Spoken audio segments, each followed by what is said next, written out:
Assalamualaikum warahmatullahi wabarakatuh. Dan saat ini saya sudah bersama Panglima, yakni pemilik dari Lamin 1001 Mandau. Nah, kali ini karena kita sudah terlalu sering membicarakan Panglima dan Lamin 1001 Mandau, tapi kali ini ada yang berbeda karena kali ini di Binsai kali ini, bincang santai kali ini kita akan langsung bertanya mengenai sok-sok Panglima itu sendiri. Teman-teman pasti banyak yang nggak tahu nih, sebenarnya walaupun Panglima ini sudah memiliki banyak sekali mandau dan menciptakan banyak sekali mandau serta mengoleksi beberapa mandau dari seluruh dunia bahkan Panglima ya. Tapi kita ini belum tahu dari mana sih Panglima ini, suku apa sih aslinya Panglima ini, boleh dong kita tahu ya Panglima ya? Boleh. Jadi saya kecilnya umur 7 tahun dibawa orang tua, waktu itu tahun 70 dibawa ke Kalimantan ini. Jadi waktu itu mobilnya yang Slenger itu. Karena kami turun gunung, mungkin orang tua saya juga takut juga lihat mobil itu sebenarnya, tapi karena dia dewasa jadi tidak kelihatan lah. Saya dibawa dari Kalsel, saya orang Meratus, di atas dari pebukitannya Gunung Ajung itu di atas. Saya asli bukit, bahkan keluarga saya masih banyak di sana. Kalau mau lihat boleh aja kita ke sana, keluarga saya banyak di sana. Salah satunya sekarang banyak yang menghuni daerah Bihara, Tabing Tinggi, Juuh, itu keluarga saya. Termasuk di daerah Ajung itu juga masih ada itu keluarga saya. Karena saya tidak pulang di sana jadi banyak tidak mengenal keluarga. Sebenarnya banyak sekali keluarga saya di sana. Nah itu. Jadi saya aslinya Dayak Kalsel. Tapi karena saya besarnya di sini di Kalimantan Timur. Nah, jadi saya orang kira saya Dayak Kalimantan Timur, tapi itu tidak masalah. Itu tidak masalah.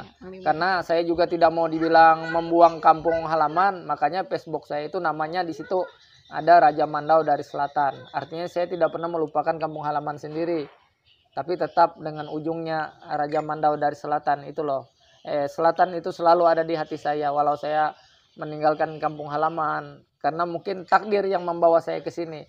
Kamu besarnya harus di Kalimantan Timur, bukan di Kalimantan Selatan, tapi di Kalimantan Timur. Nanti akan memperkenalkan budaya ini nih. Mungkin itu kan yang di atas yang ngatur.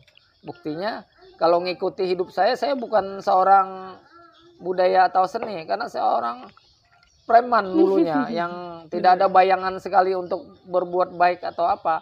Bahkan ditakuti sekali. Orang akan condong menghindar kalau ketemu saya. Yang senang ketemu saya orang-orang yang seperti pemabuk, yang nakal-nakal apa itu semua senang sama saya. Tapi kalau yang baik-baik agak takut dia dekat saya, kan itu yang salah satunya. Nah, tapi memang nasib sudah dari kecil mungkin saya sudah dibawa alurnya. Kamu harus nanti kecilnya begini, dewasanya begini, besarnya begini, tuanya begini. Nah, itu hidup. Jadi saya tidak akan menyembunyikan masa lalu saya.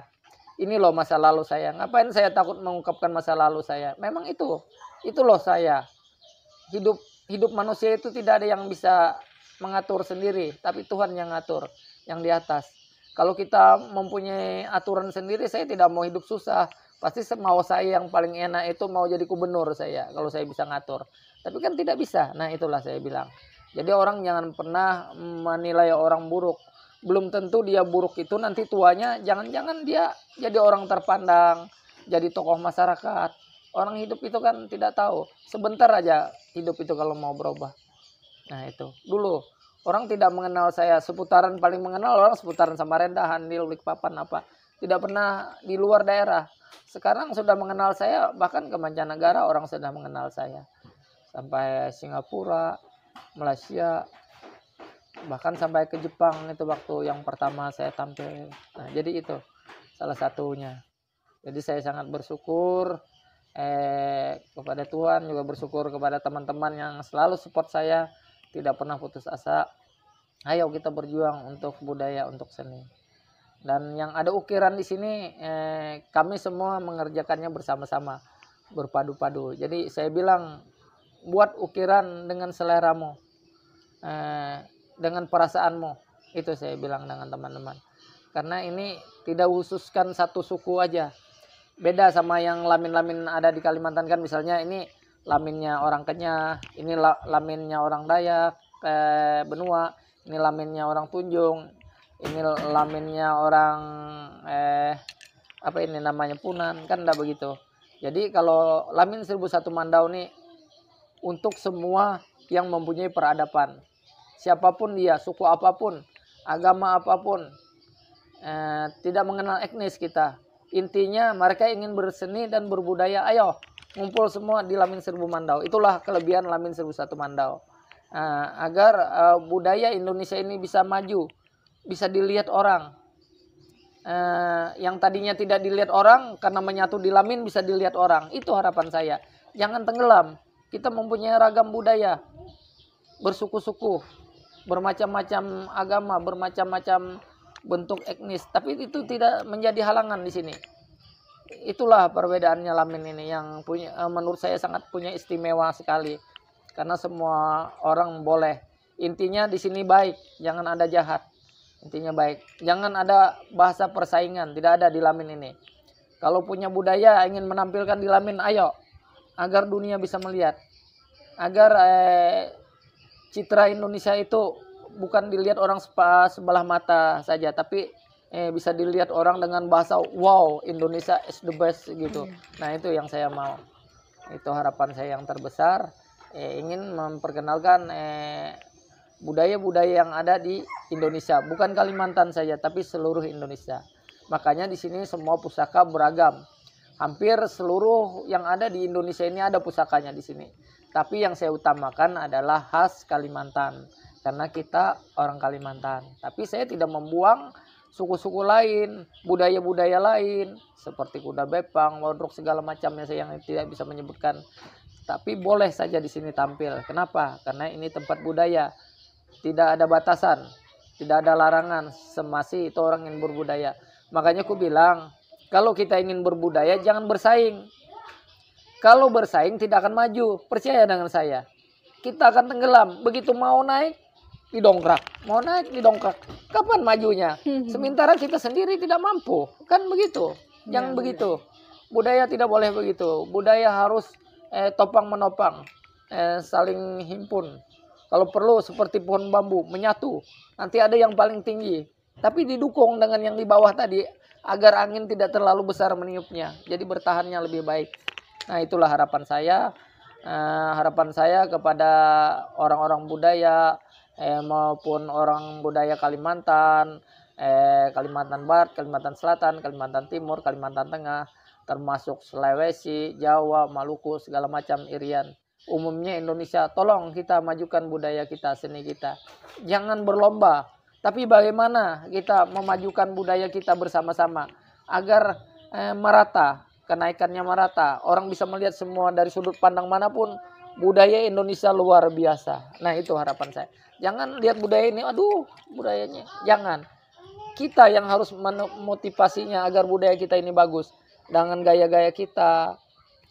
Budaya kita sangat tidak terhitung. Indonesia ini banyak sekali ada di sekitar kita. Tapi tidak kita lestarikan. Nah itu salah satunya.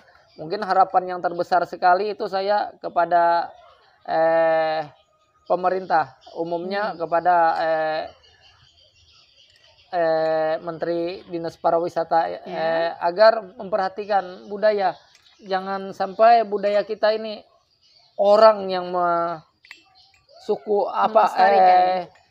negara lain melestarikannya. Jangan sampai itu. Jadi kita sendiri agar kita ini bisa dipandang orang. Kita memajukan bangsa kita dengan budaya, dengan seni. Orang mengenal ras kita dari seni itu. Itulah harapan saya. Jadi tolong semua yang mempunyai jiwa budaya, seni, segala macam, tolong bersatu, jangan bercerai-berai, jangan pernah menghina budaya satu sama lain. Tapi budaya itu wajib kita terapkan, kita kembangkan agar dunia bisa melihat, agar orang bisa melihat kebesaran Indonesia luar biasa.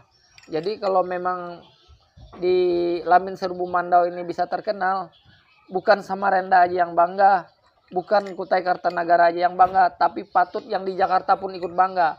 Karena mengharumkan nama bangsa. Itu harapan saya, misi saya. Jadi saya bukan kepentingan sendiri, tapi untuk anak-anak di masa depan agar tidak lupa dengan leluhurnya, tidak lupa dengan budayanya, agar mereka punya kebanggaan. Kalau tidak punya kebanggaan, orang condong malas, ya kan? Iya, betul. Dulu aja orang kalau lihat mandau cuma untuk tebas-tebasan apa. Sekarang anak-anak kalau ada kebanggaan itu, ada mandau kita yang besar itu. Jadi orang tidak bisa menganggap remeh lagi. Bahkan ada beberapa masyarakat yang menilai negatif Iya. dari mandau itu sendiri ya. Iya, betul. Nah, itulah yang saya betul-betul suatu mengharapkan mereka selalu memikirkan yang negatif, bukan yang positif. Itu salah satunya. Mungkin itu saja yang bisa saya katakan. Lebih kurangnya saya minta maaf karena saya manusia biasa, tidak luput dari salah. Tapi harapan saya yang terbesar, tolong dukung Lamin 1001 Mandau dari suku apapun, agama apapun, karena di sini tidak memilah-milah agama atau suku. Tapi bagaimana budaya kita bisa maju, bagaimana budaya kita bisa dilestarikan. Target saya bukan Indonesia, tapi Asia dan Eropa agar bisa mengenal. Kalau Indonesia sudah mengenal semua budaya kita ini, jadi bagaimana kita mengembangkannya, itu harapan saya. Satu lagi, jangan pernah bersaing dalam budaya, jangan pernah saling tindis-menindis, karena budaya itu untuk dilestarikan, bukan untuk bersaing pijak memijak. Itu harapan saya terbesar. Jadi tolong para peseni budaya, pencinta budaya, tolong bekerja sama dengan baik, walau bukan dengan 1001 Mandau aja, tapi dengan para pencinta budaya yang ada di Indonesia. Tolong kerjasamanya agar kita bisa dikenal lebih kerukunannya, keakrabannya, keadat istiadatannya, bahwa orang Indonesia itu sangat beragam tapi mempunyai adat istiadat yang sangat tinggi. Itu yang harapan saya terbesar untuk anak-anak muda, orang tua, yang generasi yang akan datang, agar mereka bisa selalu melestarikan budaya ini. Jadi mungkin cukup sampai di sini. Terima kasih atas kunjungannya di sini. Saya sangat berterima kasih sekali karena bisa memperkenalkan budaya-budaya yang ada di Kalimantan. Salam budaya. Ya, itu tadi adalah Panglima, sosok dari Panglima, dan yang perlu kita ambil pelajaran dari Panglima adalah bahwa Indonesia banyak sekali kaya akan sumber daya alam serta pemandangan yang indah. Tetapi tidak hanya itu aja, tetapi kebudayaan perlu kita lestarikan bersama agar nanti anak-anak muda, anak-anak yang akan datang, penerus-penerus bangsa akan mengetahui dari kebudayaan Indonesia. Terima kasih Panglima, saya merasa terhormat sekali bisa bertemu dengan Panglima, bisa diceritakan langsung oleh Panglima bagaimana kehidupan Panglima pada saat muda, bahkan ketemu bidadari kesayangan Panglima ya. Dan terima kasih Panglima, saya merasa terhormat. Dan untuk teman-teman terima kasih karena bincai kali ini cukup sampai sini, dan terima kasih. Wassalamualaikum warahmatullahi wabarakatuh.